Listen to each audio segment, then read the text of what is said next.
All right, so are you ready to dive into this iOS 18 stuff? We've got articles galore, like mountains of early reviews and tech breakdowns. Oh, and of course, we've got all the official stuff from Apple themselves. Yeah, we're not just skimming the surface here. Nope, this is a deep dive. We're going way past the headlines to see what iOS 18 is really all about, whether it's actually a big deal or just Apple being Apple. And more importantly, I think we're going to figure out what our listeners should actually be excited about, what they should be looking forward to. Exactly. Cut through the noise, that's our motto. Yeah. So, first impressions, what's got your attention? Honestly, what's got me thinking is how much Apple seems to be pushing towards, like, a future where your phone knows more about you than you do. Yeah, this whole Apple Intelligence thing, huh? I'll be honest, when I first saw that, I was like, ugh, more buzzwords. But then I started digging into the details. And Right. It's actually kind of impressive. it is. This isn't just another AI assistant fetching your Starbucks order. I mean, they're talking about your phone understanding, like, the context of your digital life, anticipating your needs, connecting data in a way that's actually useful, and doing it all without your info constantly being beamed up to the cloud like some other companies we could mention. That's a really good point about the on-device processing.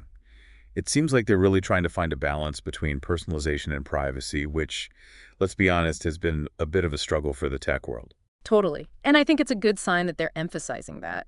To give you an idea imagine this. You're filling out some online form, right? Always a good time. The worst. But with iOS 18, Siri can actually pull your passport number from a photo of your passport and, like, just autofill that field. Wait, are you serious? Yeah. That's insane. I knew they were making Siri smarter, but that's some next-level stuff. Right. It's a really good example of how this Apple Intelligence stuff goes beyond just basic image recognition. It's about, like, understanding context and pulling out the exact piece of data you need at that moment. Okay, so we're talking serious data crunching happening behind the scenes.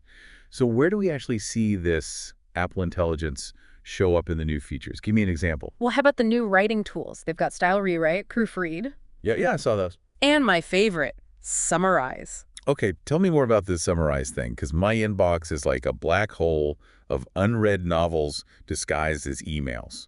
Right, I feel that.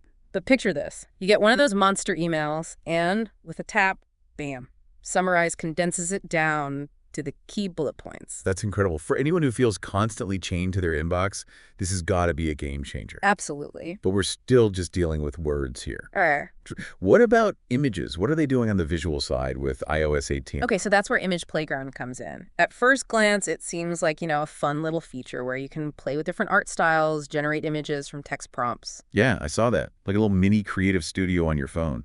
Exactly. But here's where it gets really interesting. It's not just about doodling on your commute. They've got this feature where you can create images with, get this, people you actually know. Wait, what? So it's like recognizing faces from my photo library and like dropping them into AI-generated images? Seriously. And it's incredibly well done. My mind is officially blown. And that's just the beginning. This opens up a whole new world of personalized content creation all on your phone. Wow, so now I'm picturing birthday cards with my friends' faces in, like a Renaissance painting. Right. Or your dog winning Best in Show. Endless possibilities. Yeah. It's like professional-grade Photoshop, but, for the rest of us. Exactly. It's making me rethink what's possible with mobile creativity. It's not just for, like, messing around anymore. This could actually be a game changer, even for people in creative fields. Okay, but that brings up an interesting question. With all this AI doing the heavy lifting for us, are we getting lazy? Or is it freeing us up to be even more creative? Ooh, that is the question, isn't it? Are we, like, offloading our creativity to algorithms? Or is this just the natural evolution of, how we create as humans? It's something to think about, for sure. And hey, speaking of AI getting a major upgrade, we got to talk about Siri's new look in iOS 18. Oh yeah, Siri's not just a disembodied voice anymore. They really gave her a whole makeover, didn't they? Yeah, and I think it's really well done. So there's this new visual thing. They're calling it the glowing edge. Basically, Siri visually responds to your voice with this, like, subtle glow, so you know she's actually listening, not just pretending to ignore you while judging your taste in music. Oh, tell me about it. I swear, sometimes I forget Siri's even on, then I'm like, wait a minute, was she listening to that whole thing? But they also added a way to type to Siri now, right? They did, and it might seem like a small detail, but I think it's a big deal. Yeah. It shows that Apple gets it, like they understand that people use their phones in different ways, and sometimes voice commands just aren't practical. Yeah, like if you're in a meeting or a library or, just trying to keep your conversations private. Exactly. Being able to just quietly type a question to Siri is going to be huge for a lot of people. And it makes the whole experience feel more human, you know? Totally. It's less like we're adapting to our tech and more like our tech is adapting to us, finally. 100%. It's the whole humanizing technology thing that we keep coming back to.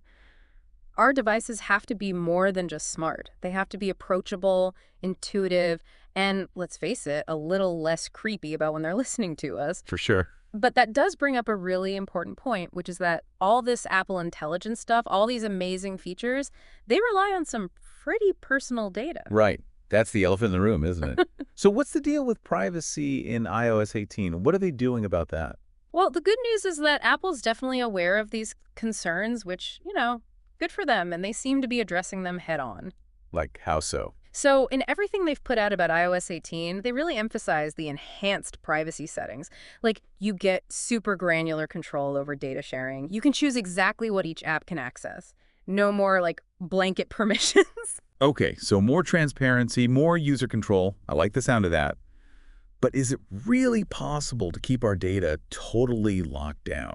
I mean, that's the million-dollar question, isn't it? And honestly, I don't think there's a simple answer. But one thing that caught my eye is this new accessory setup kit they've got for developers. What's that all about? So basically, it lets developers create accessories that can, like, pair with your phone without needing access to a bunch of data about your other devices or your network. So less data flying around during setup, which is always a win in my book.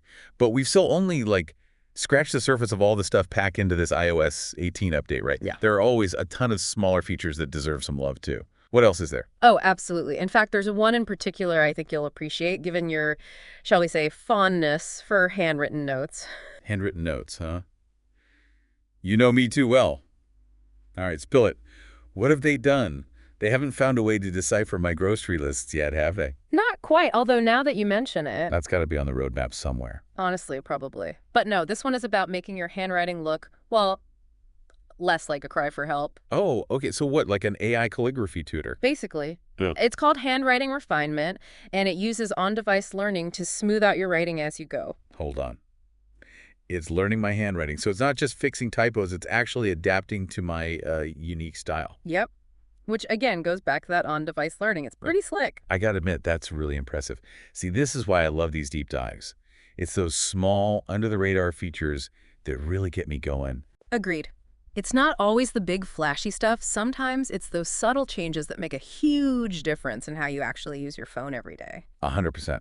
Yeah. So any other hidden gems in iOS 18 that we should put on everyone's radar? Okay, so there's one more.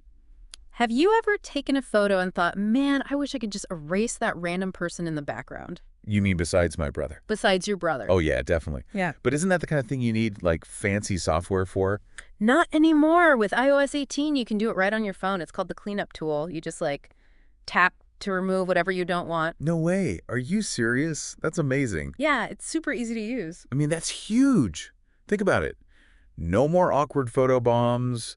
No more having to, crop out half the picture to get rid of that one thing you don't want people to see. It's true. And it ties back into what we were talking about earlier, Apple giving users those pro-level tools right at their fingertips.